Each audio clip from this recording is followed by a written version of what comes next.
यहाँ पर कहा कि सीजल, प्री और मेंस में मेरे भाई यहाँ पर क्या फ़र्क है। चलो मेरे भाई आप लोगों से मैं यहाँ बोल रहा हूँ, ठीक है। ये भाई का है कि सर ये जो सीजल का पेपर होता है सर, इस सीजल के पेपर में, प्री में और यहाँ पर मेरे भाई मेंस में क्या फ़र्क है। देखो मेरे भाई यहाँ पर आप बताओ।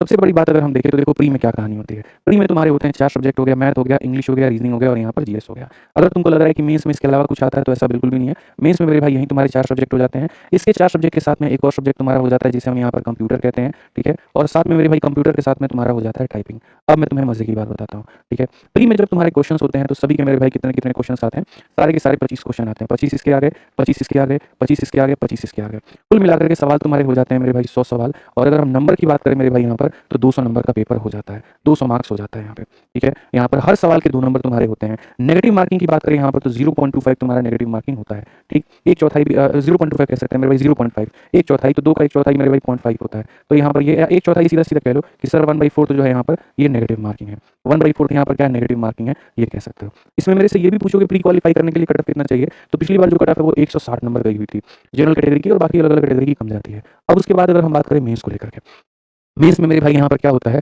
मैथ के आपके आते हैं 30 सवाल और आपके यहाँ पर जो है रीजनिंग के आते हैं। मैथ के बाद में मेरे भाई आते हैं रीजनिंग के, इसके आते हैं आपके 30 सवाल। इंग्लिश आपका हो गया और जीएस हो गया। इंग्लिश के आपके आते हैं 45 और जीएस के आपके आते हैं मेरे भाई यहाँ पर कुल मिलाकर के 25, ठीक है। ये हमारे हो गए मेरे भाई आपके ये सवाल। यहाँ पर आपके हो गए कितने, 60 सवाल ये हो गए और यहाँ 70 सवाल ये हो गए। कुल मिलाकर के जो सवाल होते हैं वो 130 होते हैं। यहाँ पर हर एक सवाल 3 नंबर का होता है, पूरा पेपर हो गया 390 नंबर का। यहाँ पर जो नेगेटिव मार्किंग होती है वो 1/3 होती है नेगेटिव मार्किंग। समझ में आ गया बात यहाँ पे, ठीक है। अब उसके बाद बोलोगे सर यहाँ पर और क्या है, कंप्यूटर का क्या केस है। तो जो कंप्यूटर का पेपर होता है मेरे भाई यहाँ पर ये सिर्फ क्वालिफाइंग होता है, ठीक है। कुछ क्वेश्चन आते हैं इसके, कमेंट बॉक्स में आप लोग बता दीजिएगा कितना क्वेश्चन आता है, ठीक है। तो इसको सिर्फ क्वालिफाई करना होता है, इसको मेरे भाई यहाँ पर इसका नंबर नहीं जुड़ता है। तो ये सिर्फ और सिर्फ मेरे भाई यहाँ पर क्वालिफाइंग होता है। और ये भी उसी तरीके से जो टाइपिंग होता है मेरे भाई यहाँ पर, ये टाइपिंग भी आपका क्या होता है, क्वालिफाइंग होता है, ठीक है। प्री में यहाँ पर क्या होता है, तुम प्री का पेपर देते हो, प्री का पेपर तुम क्वालिफाई करते हो, प्री में कहीं पर कोई मेरिट नहीं लगता। ये पूरा पूरा पेपर जो है मेरे भाई हाल फिलहाल अभी जो पैटर्न चल रहा है उसके हिसाब से यहाँ पर ये क्वालिफाई करते हो। इसको क्वालिफाई करते हो तो तुम मेंस में जाते हो, और मेंस में जाते हो मेरे भाई यहाँ पर तो जो सारा मेरिट है वो 390 नंबर पे बनता है। अगर तुम्हें यहाँ पर ये पता करना कि सर मुझे एमईए में जाने के लिए कितना नंबर चाहिए, पिछली बार मेरे भाई एमईए की जहाँ तक मुझे याद है 353 नंबर की कट ऑफ गई थी जनरल कैटेगरी की। हालांकि नॉर्मलाइजेशन होता है जिसके कारण मार्क्स बढ़ जाते हैं, बट लगभग अगर तुम्हें एमईए लेना है 353 नंबर जनरल से, ओबीसी वालों का थोड़ा इससे कम और ईडब्ल्यूएस वालों का और कम होता है।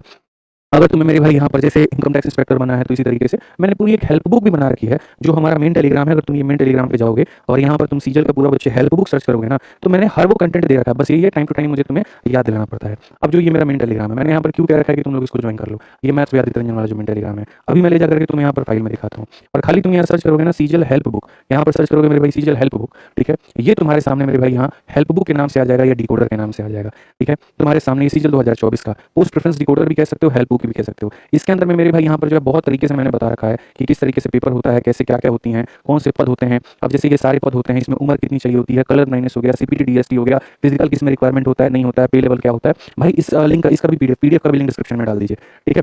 यहाँ पर आप मेरे टेलीग्राम में जाकर के अब वीडियो पीछे प्ले करके देख लीजिए, आपको समझ में आ जाएगा। वीडियो प्ले करके आप देख लीजिए, ठीक है। यहाँ पर किसमें पूरे पैन इंडिया पोस्टिंग होती है, भारत में पूरा पोस्टिंग कहाँ कहाँ पर होता है अगर तुम देखोगे तो। उसके बाद में यहाँ पर दिल्ली में पोस्टिंग किस किस में होती है। इसके अलावा मेरे भाई यहाँ पर किसकी ग्रेड पे की यहाँ पर जो है कितना कट ऑफ जाती है। तुम अगर देखो तो सीजल 2024 में जो 4200 वाली ग्रेड पे थी, जैसे अगर तुमको नौकरी लेनी है तो लोग मेरे से पूछते हैं कि सर मैं कितने नंबर लेकर के आऊँ कि मेरा सीजल में सिलेक्शन हो जाएगा। तो सबसे निचला जो ग्रेड पे जाता है मेरे भाई यहाँ पर, ठीक है, 2400 ग्रेड पे, मतलब ये पूरा पूरा एक्सपेक्टेड था यहाँ पे, ठीक है। मतलब बाद में ये फिर फाइनल वैकेंसीज है, ये भी सारा सारा हमने जो है यहाँ पर बच्चों को दिया हुआ था कि भैया कितना फाइनल कट ऑफ जो है यहाँ पर गई थी। अगर देखोगे 2024 में तो वैकेंसी कितनी है, एक्सपेक्टेड कितनी जाएगी, सारी चीज़ें जो है यहाँ लिखी गई है। जैसे एमईए की अगर हम बात करें 2024 में बात करें 181 वैकेंसी थी। एक्सपेक्टेशन हमारी यहाँ पर देखो मतलब पिछली बार जो गई थी कट ऑफ वो 331 344, इस बार सीधा 353 गई।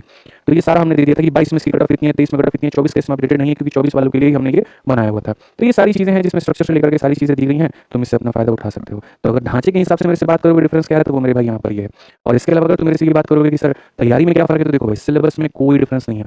जो तुम्हें प्री में पढ़ना है वही तुम्हें मेंस में पढ़ना है। बस मेंस में मैथ्स में 2 टॉपिक एक्स्ट्रा हो जाते हैं, प्रोबेबिलिटी और स्टैटिस्टिक्स हो जाता है, इसके अलावा और कुछ नहीं। बाकी सिलेबस लगभग तुम्हारा सेम है। हाँ मेरे भाई मेहनत बहुत लगती है मेंस में, बच्चों के पास में एक्स्ट्रा प्रेशर हो जाता है। ये 4 सब्जेक्ट के अलावा कंप्यूटर टाइपिंग करना होता है, इसलिए मैं बच्चों को शुरू से ये बात बोल करके चलता हूँ कि ये 4 सब्जेक्ट पर जितना ज़्यादा मेहनत शुरू से कर सकते हो उतना करो, ताकि तुम्हें यहाँ पर इनमें ज़्यादा एफर्ट ना लगाना पड़े। और टाइपिंग और बाकी चीज़ें तुम पहले से पढ़ सकते हो तो वेल एंड गुड है, लेकिन लोग उतना सीरियस लेते नहीं है। वही बात है कि जब प्यास आती है तो कुआं खोदते हैं। जब प्री क्वालिफाई कर लेंगे तब करेंगे टाइपिंग, तब करेंगे कंप्यूटर, अभी क्यों लोड ले। तो ठीक है भाई, बाद में नुकसान भी उसका होता है। पहले